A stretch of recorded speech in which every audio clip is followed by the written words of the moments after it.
Finance meeting to order for April 29th. Madam Clerk, will you note roll? We have 3 members on the Zoom. Thank you, Mayor Weldon. We have all Assembly members present in chambers with Assembly Member Smith, Kelly, and Wool on Zoom. Thank you for that. So we'll just go immediately to our agenda topics. Item number 1, Assembly Grants and Community Requests. Who's taking this? Ms. Director Flick. Good evening, Madam Mayor, and I will start the conversation on the Assembly grants, but I just also want to let the body know we have 3 topics tonight and none of them require action. So this is mostly an informational meeting. So nothing requires action. You may decide to take action later if you want, but just want to make sure you guys are aware of that. Let me start before you start, Director Flick, and we have about an hour. So item number 2 on our list is be judicious with questions. So please keep your questions to the point. We only have an hour. Thank Director you. Flick. So as per our normal process, the Assembly can entertain grants from the community. One was sponsored, that was for United Way. One member of the body asked 3 questions. Those questions and those answers are provided on page 2 of your packet. If there are other pieces of information that the body needs, we can take that up. But those are presented to you as answers to the questions that were asked.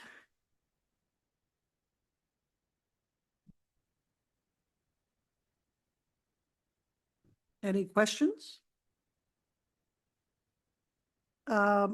Ms. Wall, did you have anything you wanted to say on this one since you brought it forward, or do we just read what's in our packet and move on? No, I think I spoke to why this was on my list in terms of what I would sponsor. And I think this is an opportunity for the body, if there's last questions, to ask them. You know, the way we've done this in the past is sponsored requests end up on the pending list, so that at the tail end of the process, you all can decide. We all can decide whether it's a priority to fund it. So I guess this would be your last chance to ask questions. All right, thank you. I don't see any questions. Director Flick, do we have to have a motion to move this to the pending list, or can it just? It will naturally fall to the pending list. Okay. Thank you for that. Next, we have youth activity grant funding. Who is taking that one? Mr. Barr. Thank you, Madam Mayor. The Youth Activity Board is one of your boards that every year does a dutiful job of combing through many proposals. This year, 27 proposals from organizations, nonprofits throughout the community that provide support to youth in a wide variety of ways. You can see on page 5 of 11 the organizations that are listed. They're separated into academic, art, and sport categories. You can see the amount that is requested and the amount that the Youth Activity Board is recommending awarding to those organizations that also receive many of which also receive other CBJ support, either through the Community Foundation or the JAC, although not all. The total recommended amount for disbursement in the manager's budget is $350,000, which I believe is flat from last year. Thank you for that. That is a flat amount, and it is included in the manager's proposed budget. So again, this doesn't necessarily require any action from the body. All right. Any questions on the youth activity grant? Do we need to make a motion to accept, though, just to get this off our plate or not? I don't think that you actually have to. If you would like to, you are welcome to. Ms. Wall. Thank you, Madam Mayor. Curious about, I'm not sure if there's some there from the committee or if staff can answer this question, but how there was one grant that was not funded. Curious as to why and how the committee made decisions. It looks like obviously they didn't have enough money to fund all, but how they decided generally how to reduce funding from the ask to what they actually funded, like what their process was. Is there anybody here from the Youth Activity Grant Committee? I don't see anybody. Typically, they look at who they funded before, how much they're asking for, and how many kids are in the program. But I can't answer anything further than that myself. And I'm looking at Mr. Barr and he's nodding his head. I would appreciate follow up on that because I feel like that's kind of the point of this, is for us to understand. My guess is they reduced by a certain percentage, or and there's got to be a reason that the one that didn't get funding was funded. So I'd appreciate some follow up on that. Thank you. Okay, they're taking notes. All right, any further questions? All right, we're moving along to item number 3, FY27 Eagle Crest budget. Who is tackling this one? And we have several members of the board, and Ms. Lupro is still here. I can tee that up if you'd like, Madam Mayor.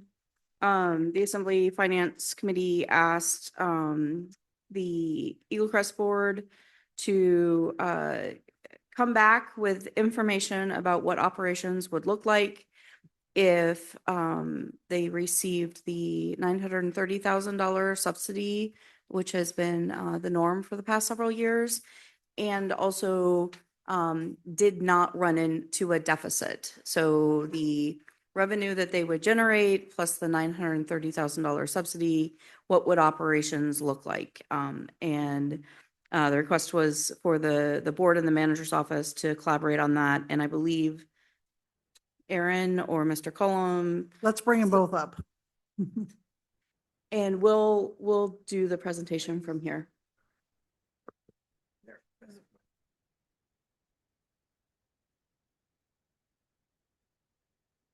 So they don't have to fight over a microphone. Madam Mayor, members of the Assembly, thanks for letting us come back and present our homework.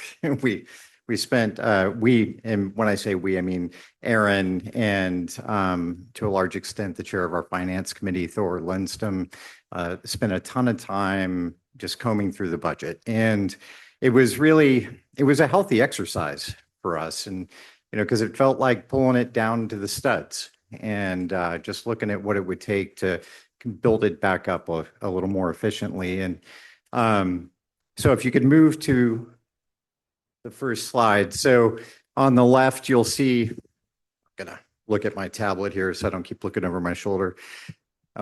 Thanks, Aaron. So on the left, you see the original FY27 submission. And then in the center is what you asked for. So that's a budget that just relies on operationally generated revenue and a general fund contribution of $930,000. To the right is the scenario we think would allow us to keep the doors open for a year. And it's not a sustainable scenario, but it does represent a substantial reduction from the originally submitted FY27 budget. I think one indicator of the weight of the different budgets is the FTE count associated. But clearly you can just notice the differences between commodities and services, the personal services, and it's a large drop. It's a substantial drop. But one thing we're recommending with the 1.68 million scenario is to still avoid a negative general fund contribution. And we'll get in the details here in a second. If we could go to the next slide. So the scenario you asked for, we get there through a 56% staff reduction. We reduce operating days and operating hours to a level that doesn't support positive pass sales, that doesn't help recover from the tough season we had this year. We started off with low snow, we had some maintenance issues, and we saw sales decline. We recovered pretty well with the spring pass sale and some creativity there, but we need to restore confidence in our user base. This scenario would just eliminate our capacity to address planned and unplanned maintenance. We could stub a toe and not be able to keep the door open in this scenario. We eliminate administrative support, so that decreases management and operational staff bandwidth to handle all the things that are kind of in the periphery of direct operational efforts. It eliminates the ability to look forward, look over the horizon, look around corners, and plan. It eliminates food and beverage service, but because we have, in this scenario, dramatically cut administrative support, we don't have the bandwidth to pursue an opportunity for concessions in that area, which could contribute to revenue. It eliminates travel, training, and certifications. So travel, training, and certifications all lead to acceptable levels of safety and operations, safety for people that recreate at the ski area, safety for the employees, and physical safety. We reduce retail and repair service, and that's important because there's only one place, one storefront anyway in Juneau where you can get downhill skis mounted or worked on, and that's Eagle Crest. So if we can't maintain repair and retail services, we start to spiral a drain that's hard to recover from.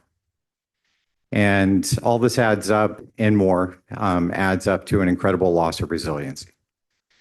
I think, I think I can just leave that scenario at that. Moving to the next scenario, and I think I just want to go over these kind of the big picture and just to some extent read the obvious that's on the slides. But then Aaron, if you have questions, Aaron can provide a little more insight into how we got here, and we can both kind of field whatever curiosities you have. But in the second scenario, the one you didn't ask for, but the one we think is essential to understand, which is a bare minimum scenario, it asks for a $1.68 million general fund contribution. So this represents an increase over the $930,000 that we've been getting historically from the Assembly, but it is certainly a savings in the face of the negative fund balance. We've seen personnel costs grow as we move into the CBJ pay plan. We've seen direct cost allocations grow, which are services we're using. But there are some fixed costs that come our way that are not immune from growth, that haven't been covered through GF contribution, and that it's hard for the customer base to help us sustain because of some of the equitable access issues that other people have raised this evening. So in this scenario, we reduce staffing 44%, which is one of the key things that helps us get to the $1.9 million savings. Mountain and lift operations get the minimum amount of support that we need to open and stay open. Administrative staffing isn't completely gone. We maintain enough so that we can get receipts into accounting at CBJ so that we can deal with some of the other administrative issues, just accounts payable, all those kinds of things that need to happen. Those services remain kind of at the bare minimum in this scenario. Our general manager gets support that she needs so that she can focus on operations, or whomever our permanent general manager ends up being. It creates an environment that's still functional, so we can hold up a functional ski area while we're trying to recruit for a general manager, which helps us move into sustainable operations over the horizon, which is still a goal that we have. We understand that that's still an expectation, and but it can't happen on a shoestring. We still eliminate in-house concessions, but we suddenly have the time in this scenario to start shopping for a vendor to provide those, which is a potential revenue stream for us, even if we're just looking at 10% of gross. And if we can add the bar and the food into a package, we reduce insurance costs for a concession provider and make it more attractive than we've been able to do in the past. Because before it was only the bar, and insurance costs are incredibly expensive.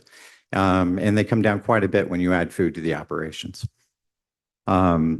We limit travel and training to just those things that are necessary for ski patrol to stay on the cutting edge of their skill and their art, and to keep folks safe, and so that our ski school instructors are learning their craft or keeping their craft honed, and that helps them directly contribute to revenue. So our ski school staff are generally revenue or cost neutral because they're dealing directly with students that are paying for their time. And we still reduce repair and retail service, but we're able to stay ahead of demand for mounting and to keep skis healthy. So that's it. You asked for a scenario. We wanted to give you a little bit of a glimpse into what we would actually need to operate. There are a lot of things in the air for us. We're still talking about, we've got a planning process out to bid right now so that we can come up with a very structured path to a more sustainable and resilient future. We're going to talk more about that in November. We're looking for a general manager that would provide the bandwidth we need to gain traction on those efforts, and still wholeheartedly understand as an institution that the Assembly prefers to see an Eagle Crest that can support itself. And we think there's a path there. And we're on the precipice of it. And it would be a shame to lose that. There's something that we were playing with just as a thought exercise is we have almost $600,000 in fixed cost. And if you just give us $930,000, and I wasn't going to bring this up because it's a little bit confusing. So but it just something to think about. If you only give us $930,000 and we can't keep the doors open, you still end up paying $600,000 of that because those are CBJ costs that get allocated somewhere else. So you don't even save $400,000. So it just goes somewhere else. And there's a lot of value in taking that next step to the bare minimum needs for Eagle Crest. Thank you. Sorry, Ms. Lupo, do you want to add anything or we'll just go to questions? We can go to questions. All right, who has questions? Ms. Atkinson. Thank you, Madam Mayor. I'm kind of looking at the breakout with all the line items you had on the budget scenarios. And one thing that kind of jumped out at me was the operating revenue line item. And please correct me if I'm wrong, because it's been a bit since I've looked at some of this, but I believe the last couple years at the 2.1 million-ish assumption, Eagle Crest was still under revenue by like $800,000, somewhere around there. So how are you expecting to increase your revenue by 400-ish thousand if you're already under by 800? What do you have? Do you have plans, projections? I'm just curious to hear more about that. So we know that revenue has been down for the last 2 seasons, if not a little bit longer. One thing is increased prices. The prices have stayed the same for the last 3 seasons, pretty much across our major products. So price increases have to happen regardless. And all of the community support. I know there's a lot of vocal users at Eagle Crest that want to support. Now they're going to have to step up and support what they want. If they want Eagle Crest, they're going to have to step up and buy a season pass and support however they can at this point. So we see the revenue growing in that way. Prices have to increase. Yeah. Go ahead, Ms. Atkinson. I have a follow-up to that, Ms. Atkinson. Go ahead. There's one other little thing in the revenue. In addition to price increases, we're proposing to pass credit card processing fees on. So our budget had about $100,000 in that. And I think we reduced it a little bit, but there's an offset to that in revenue too, because Right now, we're absorbing those fees, and it's something that the 930 and the negative fund goes towards. And so that's just another example of us intending to ask users to cover their costs. Thank Follow you. up, Ms. Yeah, follow up. Atkinson. Thank you. That's helpful. I guess my main concern and my question is if you do come under again, let's say it's a bad snow year or we, folks don't and contribute as much as you might hope. Is that going to cause cuts? Will you have to come back and ask us for more funding? I'm just trying to understand how much of the budget is balanced off of that increased anticipated revenue. I would suggest we would have to have a conversation about it. We could, in that scenario, we would come to you and say, if we don't get additional support, these are the cuts that we'd make. And if we get additional support, then we can avoid this. And maybe there's a scale in there somewhere. I think we've been up here before saying we want to maintain a dialogue, and we're open to being flexible. But it's hard for me to say right now and exactly how we'd respond to that. But it would certainly be collaborative, right? Thank you. Ms. Wall? Thank you, Madam Mayor. Thank you both and everyone else for all the work we asked you to do it in a short amount of time to put this together. My question is on the slide with the 3 budget scenarios. You do have numbers associated with the 930,000 general fund contribution. And so I'm curious, when I look at this, it doesn't look like you can operate. It looks like you put together a budget. So speak to me about, is this just the numbers of what you wanted to get to and then said actually we can't, or talk to me about what's in here and what I'm missing in the discrepancy between that. Who's going to take that one? I'll start. Okay, Ms. Lupro. So in the $930,000 budget that we presented, which was the assignment, our homework, we stripped it down, looking at every single line item in discretionary spending. We looked at every single position and tried to figure out if we had to do the least amount or the bare minimum, what does that look like? Where do we start from? What is the necessity? We have to run the lifts. Where do we go from there? What do we need to be able to do that? And still keeping in mind that every single thing that we look at is attached to revenue. So if we cut one thing, we have to be mindful, but we also have to be able to provide a service in this model that the user will want to purchase, right? So it's very one thing you look at, then it leads to the next thing, then you're 2 steps back, trying to figure out how it attaches to something else. So in this model, we looked at those things. How do we operate at the bare minimum? What does that look like?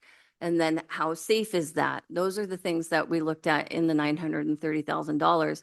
And if you can see, the FTE count on here is only 18.06, right? This fiscal year in 26, we have 40.90, which was the ask also for 27. Prior to all of these years, we operated at 33.99. So between the 33.99 and 40.90 was a 17% increase. So we're going way back to trying to figure out how to operate Eagle Crest with 1806, which was the hardest part to think about how many people you need to run a chairlift, how many ski patrollers you have. And if you're at a minimum in those things, how long does it take for you to open the mountain each morning, right? And that leads back to the revenue again, trying to figure out, will the customer buy this product if you can't get the chairlift open at a certain time on how many operating days? This is less operating days that we were trying to get to this zero deficit. And it just whittled and whittled and whittled to the point where, is this a product that we can provide to the community that is worth purchasing, and is it safe to operate in this model? Want to add? Follow up. May I? Hang on, Ms. Wall. There's going to, Yep. Mr. Collins was going to talk. Yeah, thank you, Ms. Wall. So I just wanted to can reflect on how this season started. We had some great snow and we couldn't get the lifts going. And our season pass sales plummeted. So we had maintenance issues. We lost customer confidence. Season pass sales didn't pick up. And actually, if it's kind of like jumping rope, right? Like if you miss your cue, it's hard to get in there. And I think, getting into the ski season's a little bit like that too. If you're not there when you start, maybe you pick up another habit that winter. And this budget presents a worse scenario than we saw in December. So our ability to get the slopes open, our ability to keep the lifts running, are all incredibly diminished, which will have, like Aaron said, a downward pressure on customer confidence, which affects revenue. But Aaron isn't going to give up. I mean, she put together an actual budget that is, this is what we'll try. But we all look at it and know what it represents. And so I think to answer your question, Ms. Walt, it's a real budget and we could plug it in and we could try to run it, but it's kind of like getting in a car that doesn't have any oil and the water pump doesn't work and saying you're driving from Chicago to San Francisco. You may have a can-do attitude, but that doesn't mean you're going to get there. Yeah. Okay. As well, I think that follow- makes sense. I think where I was confused is because the model does show a good amount of revenue. And I think what I'm hearing is that's optimistic and also not safe. Even if you could make it work on paper, you don't believe that, you don't believe it kind of and that's not a judgment but that makes more sense to me, I guess. Okay, we have Mr. Steininger, Ms. Hughes Candies, and then Mr. Brooks. Right, I had two things. I'll just start with one, just a clarification off of the questions that Ms. Atkinson asked about the revenue. It's my understanding that 2.1 million shown in your original submission, that's already a downward adjustment of like $800,000 just to get you to actual revenue. So really, you've already accounted for kind of those overly optimistic revenue projections that we've seen in prior budgets. Is that accurate? Yeah, I think the revenue number reflects like the tough sales we had at the beginning of this year and the prior year. So it reflects the downward trend. I just don't know the exact number, so I didn't want to throw it out there. So Follow up? Okay. Okay, Ms. Hughes Candies, and then Mr. Brooks, then Mr. Smith, and I might sneak in there. Ms. Hughes Candies. Thank you, Madam Mayor. Thank you both for being here. Thank you for all the work to all the board members who turned something around quickly and dug into this. I think my question is sort of a continuation thematically, because I appreciate that thought process. You cut here, maybe you're actually not saving what it looks like on paper, or you strip it down to the bone, but then you can't make any revenue. So what can that really be? So I appreciate that. And even so, I wish I had a bit more information, knowing that you did get into the real weeds of it, to truly know as a non-Eagle Crest board member what this looks like. The FTE is super illustrative of what a cut to that level would look like. But I think maybe something that would be helpful for me, when you say reduced operating days and operating hours, is that reduced to the extent that it's Saturdays only, or what?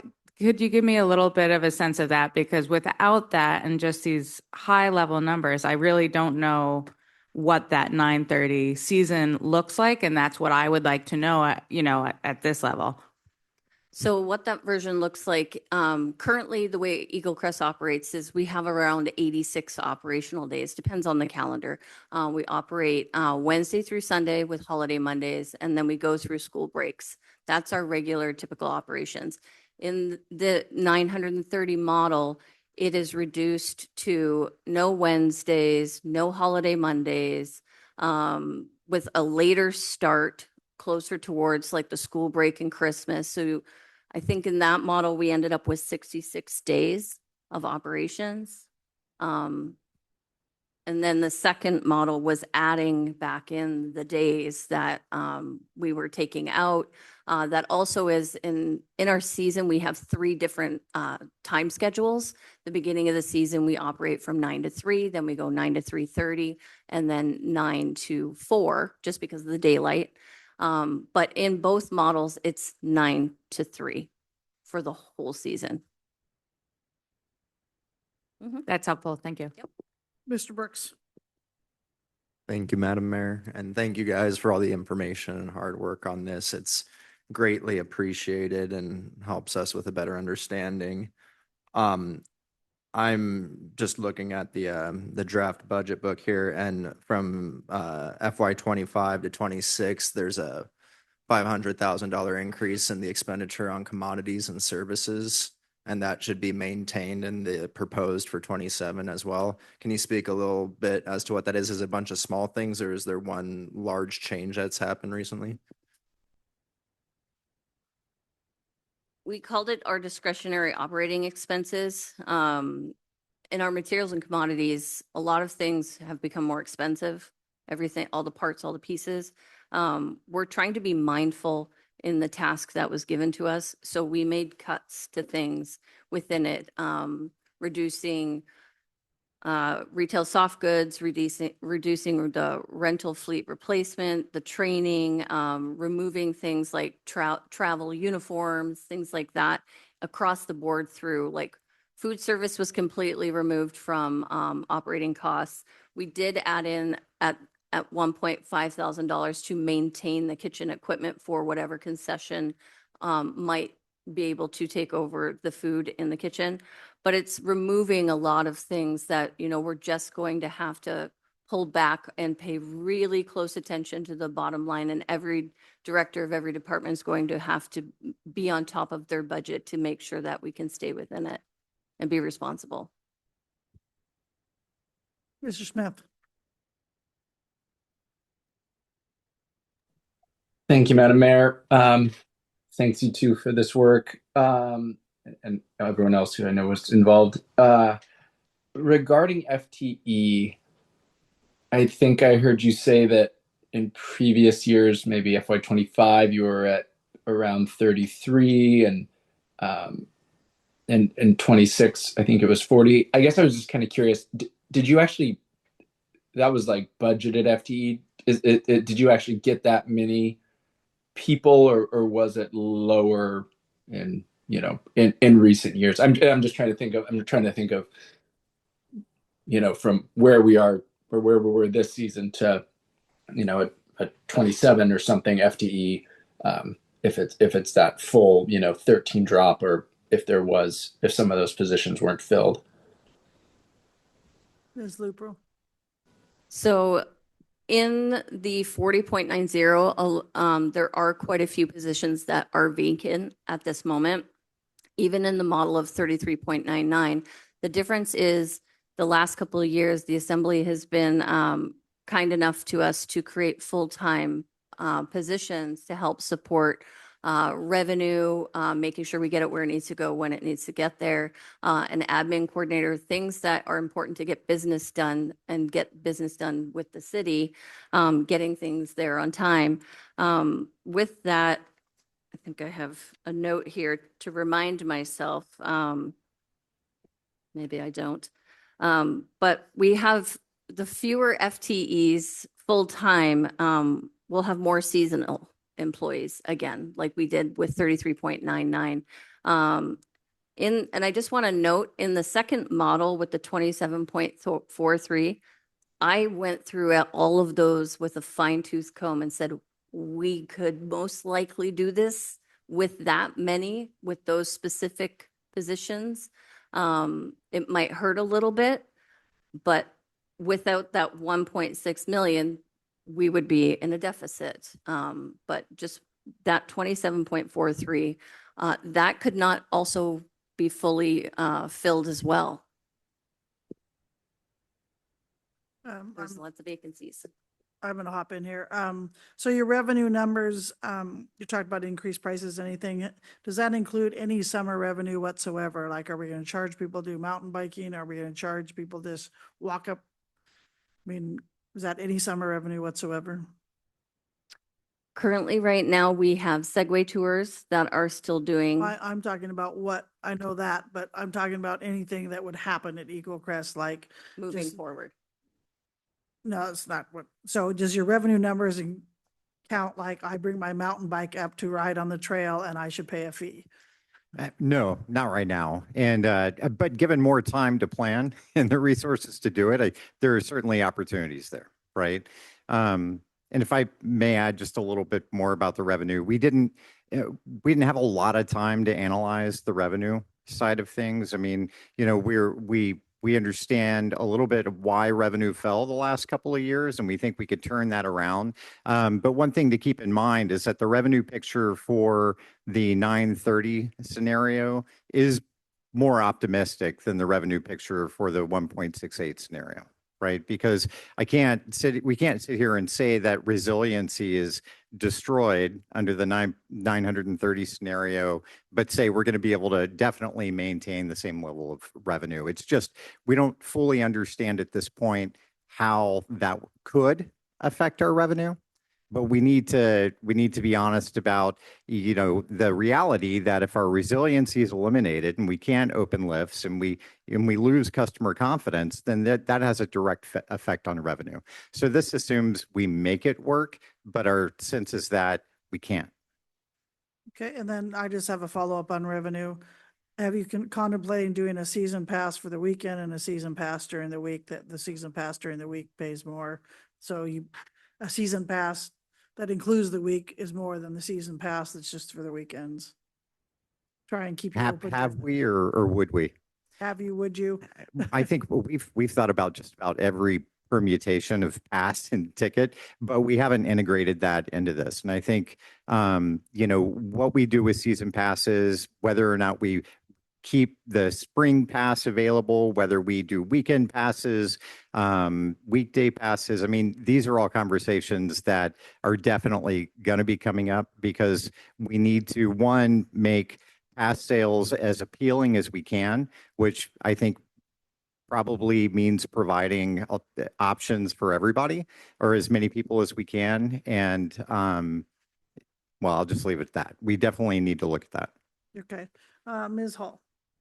Yeah, just a question about the retail and repair shop. Would there be an opportunity for a vendor there? I know there's a very successful Valley shop that had a great year this year, and they might be willing to partner. You know, I think all options are on the table, you know, and if we have the bandwidth to look at vending that out and we were confident that the talent needed to move skis and through that shop the way we do now to keep people skiing on the mountain, then I think it'd definitely be something worth considering. You know, everywhere that we're getting away from our core operations, there's something appealing about looking at maybe vending that out and turning it into a more reliable revenue source than we might have now, right? But we have to balance that against, does the service meet the requirements of the skiers? Because it could affect other sources of revenue. Thank you. Mr. Kelly? Thank you. And maybe this is a worthwhile question, maybe it isn't. I was kind of wondering if it's even possible to do, but I realize that you and the manager's office, I understand, kind of worked a little bit together on this.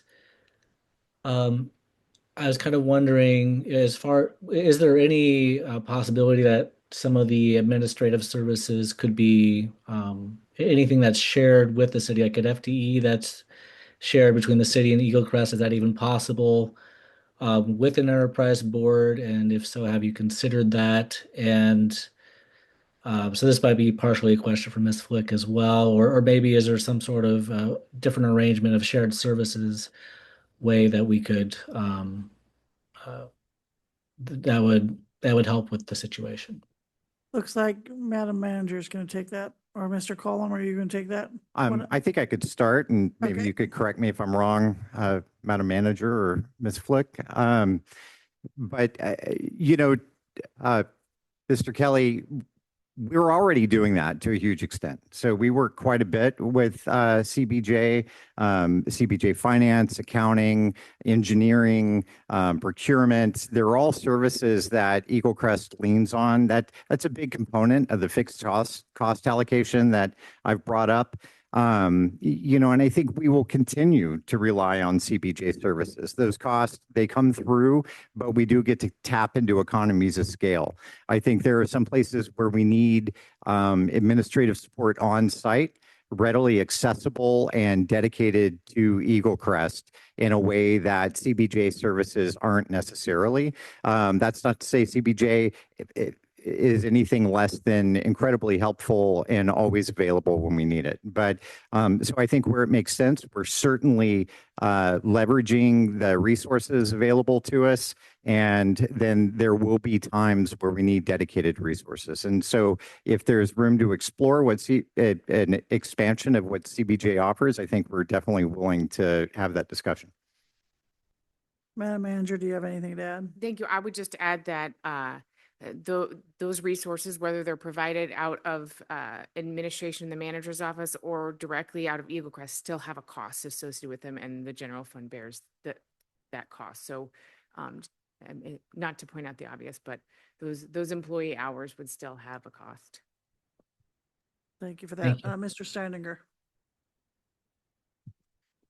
Thank you. So thinking about these budget questions, we're talking about kind of the immediate budget now, but coming up in November, we have a more kind of long-term discussion about Eagle Crest and about, kind of what shifts and changes can be made in the direction of sustainability.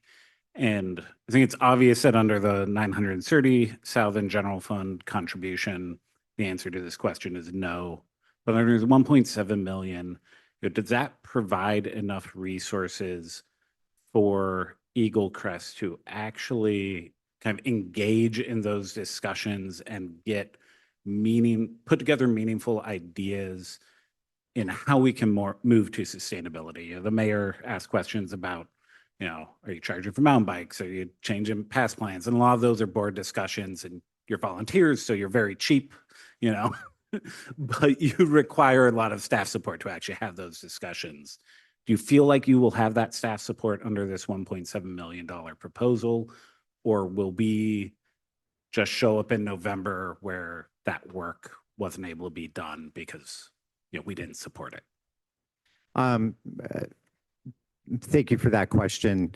And on the slide, we say this is unsustainable austerity, and it is. And we're looking for a new GM right now. We have an acting GM that also runs our ski school. And the reality is that these discussions are born in large part on the backs of a couple of board members that were fortunate enough to have the time to have the time to address these things. We have a new GM coming in, and that GM under this budget is going to be saddled with a lot of work that is focused on just direct operations. And so we'll not have capacity for the kind of planning that we need. And that's why this is unsustainable. And I'm tapping on the slideshow right here. So it takes money to plan to make money. And that's the part of this budget that's missing in a big way. It won't keep us from talking about concessions and things like that, but these big picture planning requirements, that's what I'm talking about. Any further questions? Okay, seeing none, I guess my rhetorical question is, how do we keep you as bare bones as possible while still giving you an opportunity to see if you can get anywhere? That's the question that we all are trying to figure out, including yourselves. It's rhetorical. You don't have to answer it, Mr. Cole. Anything further? So this is in the Finance Committee. Like the Director Flick says, we don't have to make any motions tonight. It will just remain in the Finance Committee. Ms. Wall. You're the finance chair. Speak.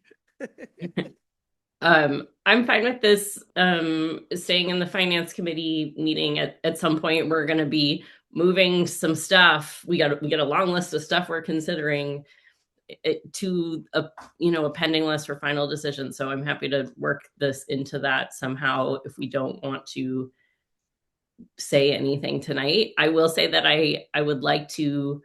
I have one request for homework that would help me with that decision, and so if you don't mind, Madam Mayor, I'll make a motion and see if people are supportive of it. Go ahead, Madam Chair, go ahead. I move that we direct somebody, and I would think this would be city staff and Eagle Crest staff, to work together to bring us back the cost for keeping Eagle Crest warm. And by that, I mean, when I hear that we can't operate Eagle Crest at the same level of taxpayer funding that's been going into Eagle Crest, I just have to know what the cost, if we were to not operate Eagle Crest, but maintain our infrastructure so that when a new plan for Eagle Crest arises, we can pick it back up. I think that will be expensive, but it's hard for me to imagine justifying spending twice as many dollars of taxpayer support on Eagle Crest, given all of the feedback that we've gotten. And so I think it'll be we've gotten that number for all of the facilities we're looking at right now in terms of what it would take to keep it warm, which I know it's out in the snow. It's different. It's keeping it cold, maybe. I don't know. But I guess that's my motion. Thank you for that. Any objection? Mr. Steininger. I guess I'll object just because, thinking through this, the keeping it warm, I assume means not operating the ski area next winter and I'm seeing you nod on camera. And I just don't want to waste staff time on something that I wouldn't support in the end if it came forward. While I understand, getting that number is helpful. We've gotten it for a lot of other facilities. I know I won't support it when it comes in from the body. So I don't want to waste staff time on answering that question. I appreciate the desire to get that information. I just don't think it's worth the time. Thank you. Thank you. Ms. Wall, you still have your hand up. Did you have anything further to say, or? I'll speak again after I've heard from the others. Mr. Smith. Thanks, Madam Mayor. I guess I understand what Ms. Wall is asking for and why Mr. Steininger had a good point on, getting this information takes time. That, they're trying to focus on other things. I don't know, I guess I'll object for that reason. I understand the reason. I understand the rationale. I'm trying to think through the not the optics, but just the message of, Eagle Crest is getting closed. But I mean, we've proposed other, possible recreation facility, changes, some of which I'm not really hoping to have to make this year. I mean, we'll see what we can do. But anyway, I think Mr. Steininger convinced me for the reason of not making staff just try to run around and try to get this number. But so I'll object to. Ms. Hughes-Candies. Thanks, Madam Mayor. I will speak in favor of this motion and thank Chair Wall for bringing that forward. I think that is a piece of information that when we get to this stage that we have a lot of moving pieces that we're doing this with right now, and we'll continue to get more information. But when we get to that decision point, I don't think that Eagle Crest is unique in this and with all of the different city facilities that we have found that data for to mothball. I don't see Eagle Crest as being unique enough, or I couldn't think what that factor would be, that wouldn't also be nice to have. You know, it's interesting the process we followed by everybody bringing their cuts and then that just getting compiled. So we all saw everybody's at once. So if there's some facilities on there that only have a 1 next to them, I think it was how it was presented, which means just one assembly member brought that. That was just someone's idea that, you know, maybe then I think, oh gosh, I wonder which one of them thought of that. That's a good idea. And I guess the fact that Eagle Crest wasn't on that list to me is like the only thing that I would see. It's interesting because if we had used a different process, I can imagine that list would not have been as long because everybody would have had their sacred cow that they wouldn't want on that list. But I do also appreciate if you know you're not going to be able to support it, why you don't think it's worth the staff time. I just think staff ran around doing a lot of information, and for me, it would be beneficial to have that information. Although it brings me no joy to want that information. And then I will also say that as a part of the public process that we did with all the budget surveys and the budget game and everything, Eagle Crest was on that list. And so as we've been continuing to dig through these, I do continue to revisit the results of that work as another data point. Thank you, Ms. Hughes Candies. We have Mr. Kelly and then Ms. Hall, and then I'll jump in with the amendment possibly. Thank you. I think I'll just object for the purposes of a question. This is directed at staff. I feel like we've asked a ton of you guys already. How are you guys doing? And like, when do you think you might be able to, if this motion did pass, like, when do you think you'd be able to produce a product? I'll take that one because we have been busting to produce, I think, no less than 7 memos and 8 ordinances for next week's meeting. So I appreciate that consideration. We would request Nate Abbott, who's our facilities maintenance director, and to do this analysis, and he would present you the level 1, level 2, level 3 mothball analysis that he's done for the different facilities.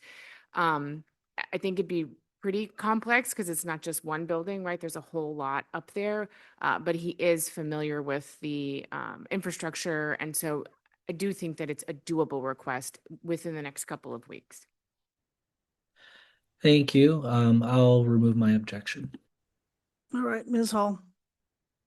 And I'm going to object for the same reasons that Mr. Steiniger did. I think staff time is very precious with so many areas that need your focus, and I would not be in favor of proceeding down that road at all, so. Object. Thank you. I'll object for purposes of an amendment. And Ms. Hughes Candies, I'm throwing you the gavel across the room. Please catch. And I'll speak to my amendment before I give it to it. I think Eagle Crest is different. So not only would we have to mothball it, we would have to figure out how to keep people from climbing up there and skiing because they wouldn't have avalanche work or ski patrol. And we over and over have said, we want you to come back with things. So if we mothball it, my amendment would say that we leave enough staff to come up with these ideas of where we go from here, because if we just mothball it, then we won't have any staff to come up with these ideas. So that would be my thing. So I would guess it would be for Mr. Abbott, number 4 would be mothball it with enough staff left to come up with a plan of what they're doing, which I don't know what that looks like, but that's my amendment. Okay, we've heard an amendment to that, to add that level of analysis. Are there any objections to the amendment? Mr. Brooks. I don't need to speak to it, just objection. Okay, We have an amendment. We have an objection. Ms. Wendell, will you please call roll? Thank you, Chair Hughes Candies. I'll repeat the original motion and then the amendment. The original motion is to direct city and Eagle Crest staff to work together to bring back the costs of keeping Eagle Crest warm. The amendment is to include direction to leave enough staff to come up with a future plan for Eagle Crest. Assemblymember Smith. Yes. Assemblymember Kelly. Yes. Assemblymember Hall. Yes. Assemblymember Brooks. No. Assemblymember Steininger. Yes. Assemblymember Wall. Yes. Mayor Weldon. Yes. Chair Hughes Candies. Yes. Amendment passes 7 ayes, 1 nay. Great. And with that amendment, I'll throw the gavel. Thank you for that, Ms. Hughes Candies. So we have a motion as amended, and I haven't spoken yet, but, and unfortunately, Ms. Atkinson had to go home with a medical issue. And I would, even though you guys said yes to my amendment, I would have to object because I think Mr. Collins spoke to it. Mothballing is different in Eagle Crest, and you would hardly save any money, so I would object. So, Madam Clerk, we have a motion as Ms. Wall. Ms. Wall. Thank you, Madam Mayor. I just wanted one more opportunity to speak to this. At first, I want to say, for those of you listening that don't know me, I do not want to be in this situation. I love Eagle Crest. All the reasons that people give for why this place is important speak to me. I think it is critically important to the future of our community. But I can't I don't think it's fair and equitable in this community to spend as much taxpayer dollars as we would be proposing spending on Eagle Crest while we are talking about cutting other things. I think we have to put it on the table if we're putting other things on the table. Someone spoke to it today about kind of how much less accessible Eagle Crest is relative to our other facilities. So that's why I'm making this motion. I hope that we can find a solution for all of these facilities that we love, including Eagle Crest. But I don't think it's a responsible use of our funds to keep operating as we have been. Thank you.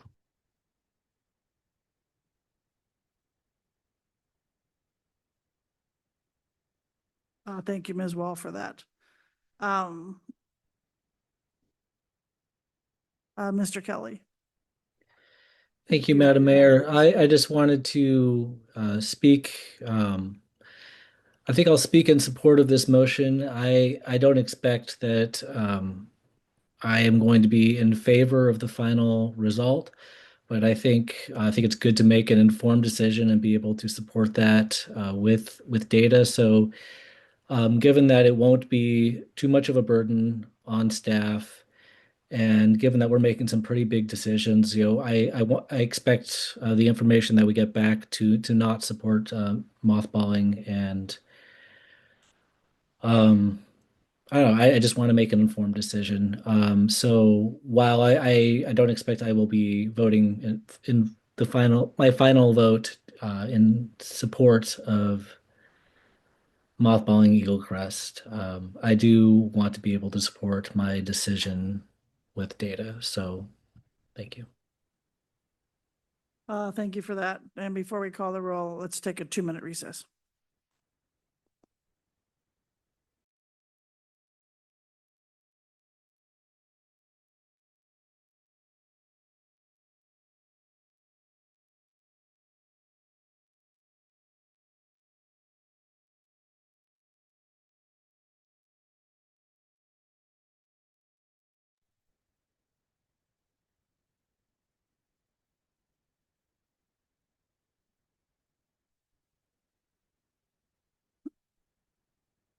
All right, we'll bring us back into session. So, Madam Clerk, we have a motion with amendment. Would you please call roll? Thank you, Madam Mayor. On the motion to direct city and Eagle Crest staff to work together to bring back the costs of keeping Eagle Crest warm, as amended to also include direction to leave enough staff to come up with a future plan of Eagle Crest. Assemblymember Wall. Yes. Assemblymember Steininger. No. Assemblymember Hughes Scandies. Yes. Assemblymember Hall. No. Assemblymember Brooks. No. Assemblymember Kelly. Yes. Assemblymember Smith. Yes. Mayor Walden. No. The motion fails, 4 ayes, 4 nays. All right, with that, like I said, this is in finance. It will stay in finance. And we will move onward in our agenda. Our next meeting date, and hopefully Ms. Wall will be well by then, is May 6th. Is there anything else before the Finance Committee tonight? Seeing nothing, we are adjourned.